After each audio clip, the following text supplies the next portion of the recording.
I know I've said this before. Sometimes the most remarkable and photographic places are down the strangest and worst roads you've ever seen in your life.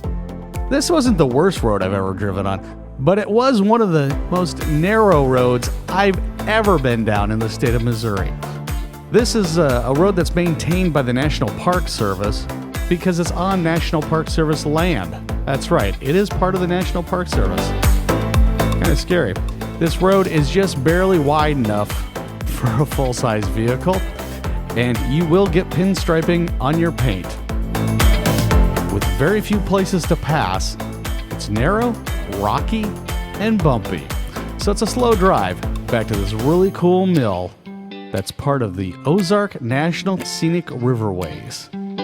So stick with me on this little bit of a drive, and we'll be doing a little bit of photography in just a little bit. I just wanted to show you what this drive entails. I would not take a car down it. Certain times of the year, it's only passable by four-wheel drive with clearance or a quad.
So here we are at an undisclosed scenic mill location in the Ozarks on a really rocky creek.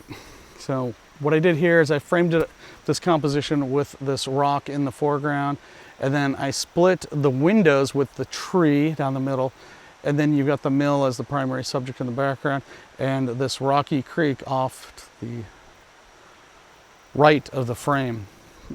Shot at f/16. I actually did two sets of bracketed, 2 photos each. One focused on the rocks and the other focused on the actual mill so that I can blend it if I need to. From the back of the camera, f/16 looks like everything's in relatively good sharpness, but I'd like to have that extra bit of frame there and sharpness just in case I need it. So it took me a while to get this one because, as I was saying earlier, it's a hard location to get to, and everybody with quads is out today. Rule of thumb, don't come to a scenic location on the weekend and hope to not have anybody. So this is comp 1. It's in the bag. I'm gonna take a little bit walking around. I found some of the cascades. Found some shots of the cascades that I'm gonna try to work out to and get another composition. At least with everybody showing up, it's giving me time to find more compositions and let the light get into a better quality, because we got here around lunchtime. It's now almost 2 o'clock in the afternoon, so the light's actually gotten less harsh. So the likelihood of having to slap on the 6 and the 10 stop to get the shutter speeds that I want has decreased. So let's move to the next composition and see what we can find.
So we're still at that old mill, and it's got this gorgeous little shut-in of rhyolite with some cascades in it. I've walked out into the middle of the stream where I'm on a big slab of granite, which if it was wet, it would be slick, which is not my intention.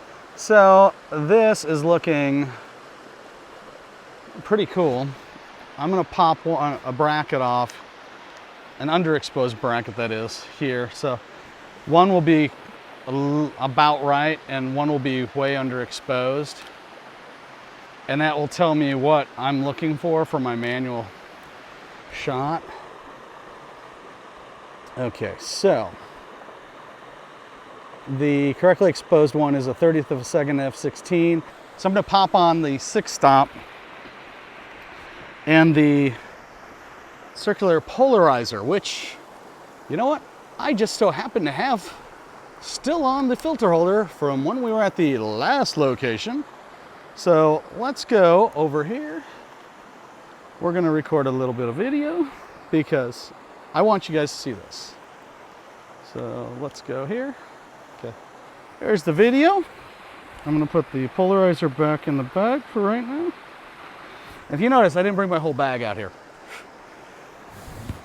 Nothing like the thrill of dumping a bag of $1,000 worth of camera gear into the drink while you're trying to get a shot. So the trick here is I'm trying to get the glare out so that we can see through it, but still have a little bit of reflection. And I think, yep, that's where it was, right there. Okay, so we got that. So basically, I'm gonna walk you through the composition before I put the 6-stop back in. This is with the polarizer on and active, so we're actually able to see into the water a little bit. We're gonna be shooting about f/16, and I'm gonna slap a 6-stop on, which is going to mean I have to go down 6 stops in shutter speed. So I'll show you that after I get the shot taken, because I haven't taken it yet. I'm kind of rushing because I hear more quads coming up. So basically, I've got the top waterfall coming down in the upper third of the frame, and then I centered the lower cascade because I wanted this rock on this third, and I might actually tilt down just a little bit more to get this main rock here in the foreground. I think I'm gonna do that.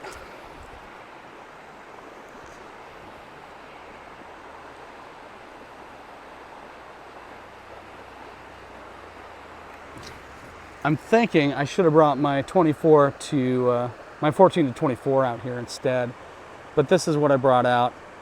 And you know what? I may take the other shot, but we'll walk through this. I just showed you what the composition is. And if you see the other photo, it's because I like it better than this one, but I am going to take this one too.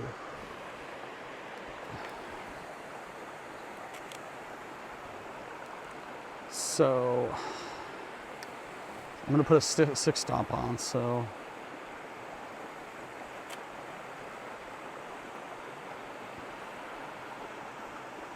manual, and we're not going to bracket because you don't bracket when you go manual. So it was 50/2. It was 50th of a second. Actually, it's saying 1/10 of a second. What the heck? Okay, 1/10 of a second. So we're going to go 1, 2, 3, 4, 5, 6.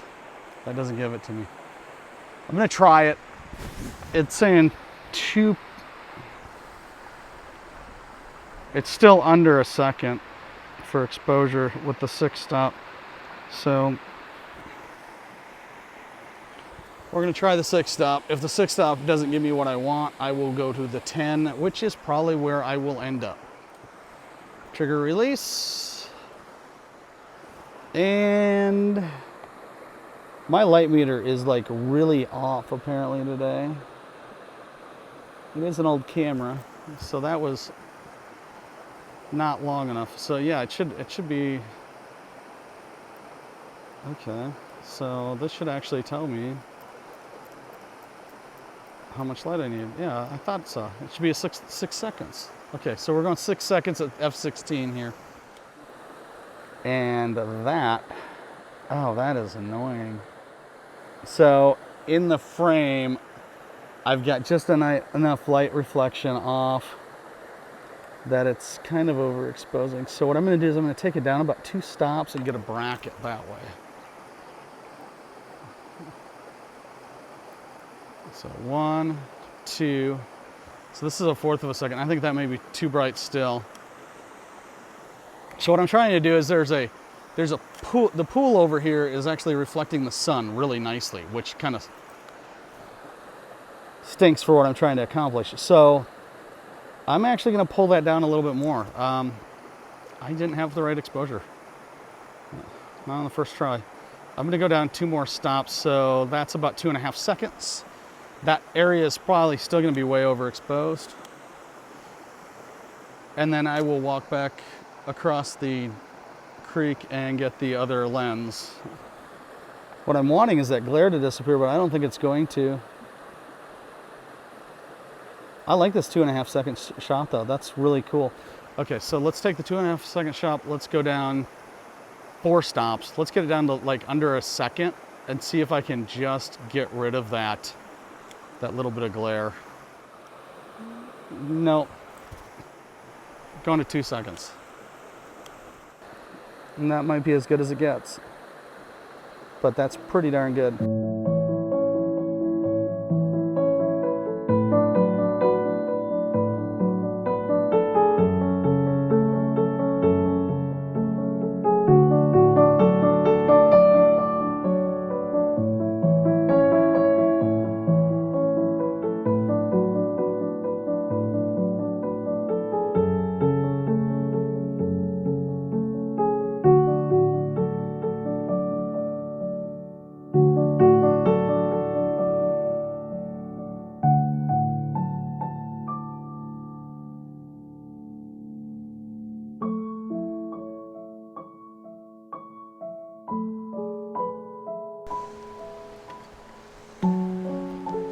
Okay, so this is the second take of this composition. I already took one at f11 and a 60th of a second. I've been working on this composition for a little bit. It was a little bit challenging because of the light conditions we've got. We had the pond over here reflecting all that sunlight. So I've got a polarizer on now. I can see the rocks in the bottom of the creek bed. I can see the top of the cottonwood, which somehow is cutting off. I'm shooting with my 14 to 24 mil all the way out, all the way open at 14 millimeters. Got the circular polarizer on. We're going to take one shot now, and I'm probably going to slap the 6-stop on just to slow the water down. Okay, so it looks like I need 2 stops just for the polarizer. So 1, 2 for the polarizer. No, I'm gonna go more. I'm gonna go 3, 4, 5 for the polarizer. The light is changing. It is afternoon and we're getting closer to sunset. So now it's f11 at 20th of a second.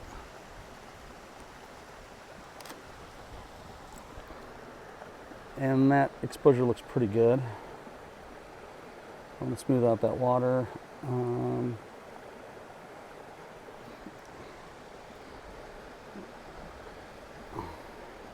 Yeah, that's perfect. Okay, so we're gonna smooth out the water, put the 6-stop on.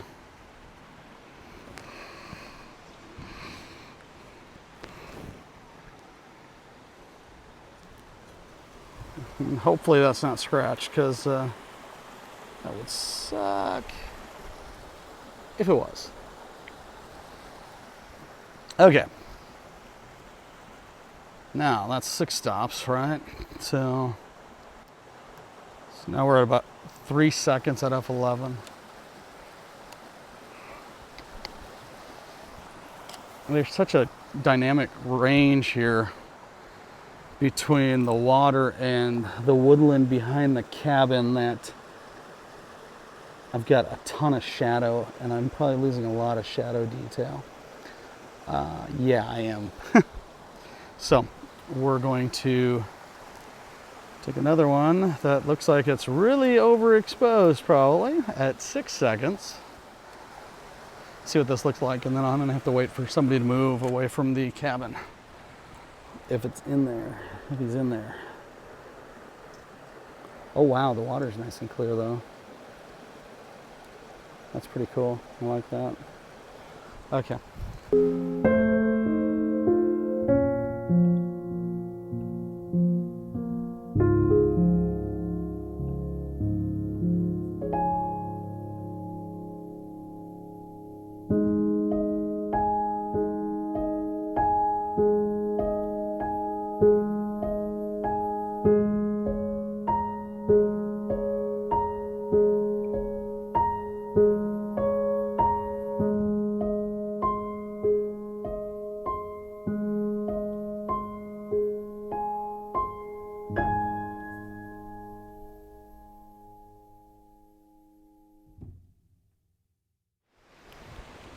So that composition might be my favorite for the day here. We'll know for sure once I get back to the computer. You'll already see them, of course, by then. And, you know, cool little drive to get back here. Dirt roads actually. Great location. Everybody that came around was very respectful of each other, which is great. I'm gonna pack it up. If I see one more composition, I'll probably talk to you again. Otherwise, you know, thanks for watching. If you haven't yet done so, hit that subscribe button, ring the bell for future notifications. Give me a thumbs up if you like this video. And if you got a comment, leave it below. If you got a location somewhere in the state of Missouri or Kansas, I'll start looking at Kansas soon probably too. Leave a comment in the below or direct message me over on Instagram. Thanks again for watching, and we'll see you next time.